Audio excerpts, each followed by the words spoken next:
like to show you today how to change the batteries on your wireless devices that you have in your home that we have installed for you. We'll start with a Napco transmitter. You always want to open the device with these little lines that are at the bottom. They're always at the bottom. You want to open it from the top.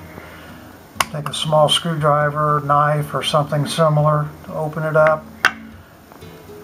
Take the battery out.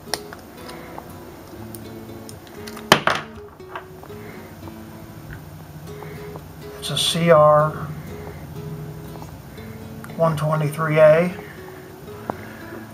Change the battery, put the new battery in. Snap it down. Put your cover back on the same way you took it off, and your battery's changed. Next, we have a Honeywell transmitter. Looks very similar. Lines are to the bottom. Push in at the top. Exact same thing, exact same battery. Take the battery out. New battery in. Snap the cover back on.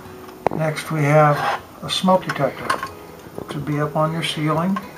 And basically what you're going to have to do is turn it till it snaps loose.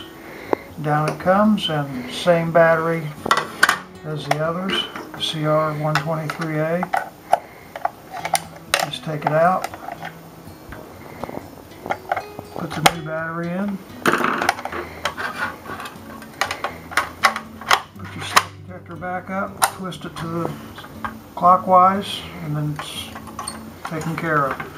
Next we have a motion detector that uses wireless batteries also. The bottom will always be down.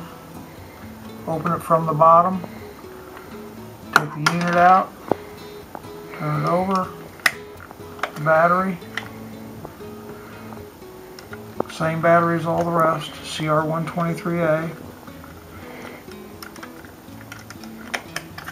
Put the new battery in. Put the cover back on. Next we have a glass break sensor that are typically mounted on the walls, maybe on your ceiling. Same as the rest. You go to the very bottom of the unit. Open it up. It's got a hinge on this particular unit. Pop out your batteries. Same batteries all the rest of the transmitters. Put your new batteries in. Close the lid.